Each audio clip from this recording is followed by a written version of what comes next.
Hi, welcome to the Women in Leadership Body, Mind, Soul, and Business podcast weekly reading. I'm Charlie. We are currently reading The Path of the Yoga Sutras by Nikolai Bachman. You can find this and our other books that we love to read on our website at www.womeninleadershipbsmb.com. So grateful to bring this weekly reading to you today and every week so that we can share the tools that we use in our everyday lives to improve with you. Okay. This week we are on chapter 40, Svadhyaya, study by and of oneself. Sometimes you study the way by casting off the mind. Sometimes you study the way by taking up the mind. Either way, study the way with thinking and study the way not thinking. Ihai Dogen. The first step towards self-improvement and self-refinement is looking at ourselves honestly and objectively. Learning about ourselves and our relationship to the outside world can provide us with a glimpse of who we are. Close friends can act as clear mirrors, revealing shortcomings otherwise invisible to our own perception. Studying sacred books and repeating powerful words or sounds will broaden our understanding of ourselves and others. We may or may not like what we discover. Svadhyaya, which is the fourth of the 5 niyamas, personal practices, is learning about and developing the heart, mind, chitta. By reading and listening to promote self-reflection, by reciting mantras, and by observing ourselves in action.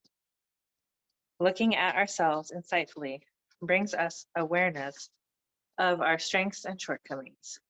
Once we understand where we are, we can set an intention to let go of our negative qualities and reinforce those that have a positive effect. Svadhyaya includes understanding our physical, mental, and emotional bodies, our actions and impressions, karmas, and the world around us. Svadhyaya, along with tapas and Ishvara pranadhana, compose Kriya Yoga and a powerful triad of tools for weakening the kleshas and realizing samadhi, complete attention and absorption. Tapas practice causing positive change naturally leads to Svadhyaya as we observe the changes happening and adjust our practice or behavior to maintain our desired direction. Tapas informs Svadhyaya and vice versa.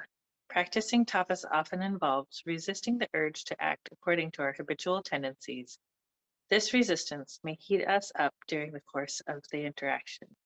Afterward, we might wait until the heat diminishes. Then, in a quieter space, reflect back on that experience of tapas. For example, you notice how frustrated you become when you have to ask your child to brush her teeth many, many times before she does so.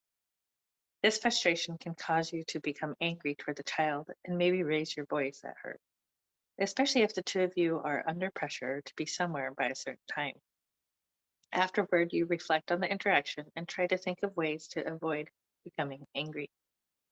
Eventually, after trying many different techniques, you come upon one that works and is in accordance with the ethical practices, yamas. During the practice of self-observation, we can ponder what causes us and those around us suffering by asking ourselves, in what situations do I react and why? How much of my response is automatic, controlled by my past, raga and dvesha? What are my habitual tendencies, samskaras? How do my actions or reactions affect the outcomes? How can I convert negative outcomes to positive outcomes?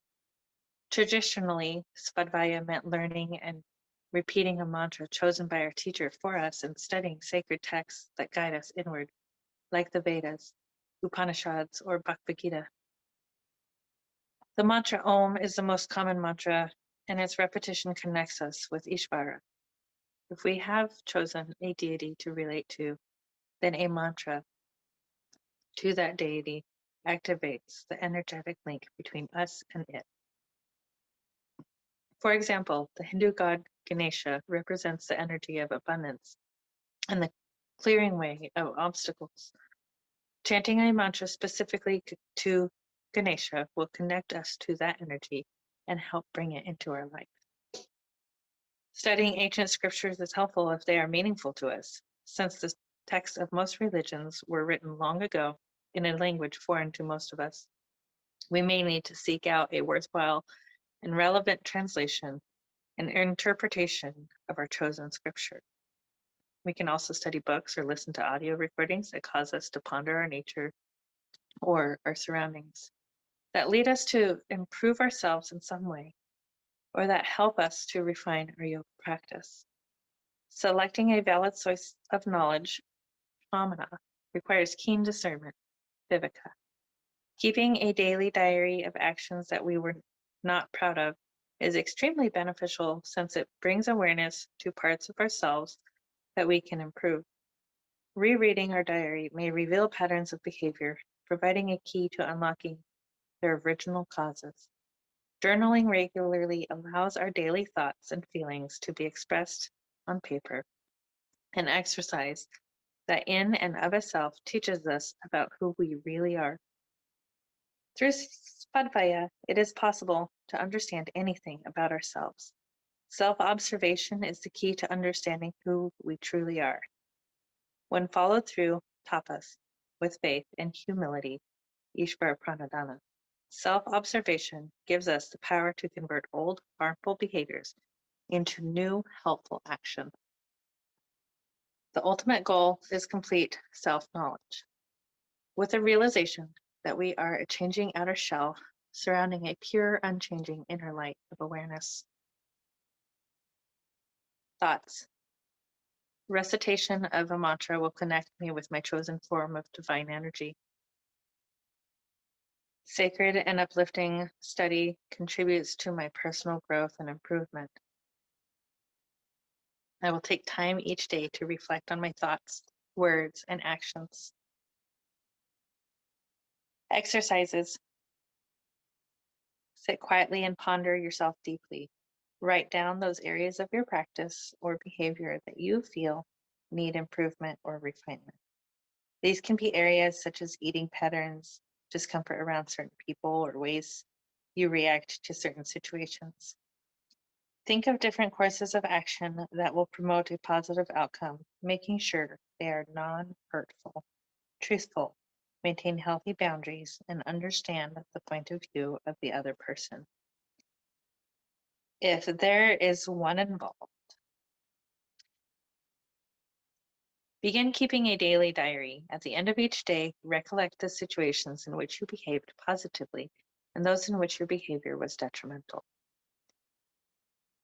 Find a book or audio recording that helps you discover more about yourself.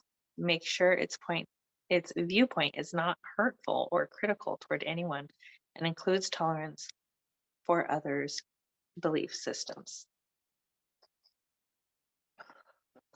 Thank you so much for joining us for this week's weekly reading from The Path of the Yoga Sutras by Nikolai Bachman. You can find this book and our other favorite readings, again, on our website at www.womeninleadership.bsmb. And make sure you join us on our podcast, like, follow, and download. That helps, support us in so many ways. But we talk about these topics every single week. So I'm looking forward to discovering more about myself and helping share with others. And we will see you next time. Thank you for joining us. Namaste. Mwah.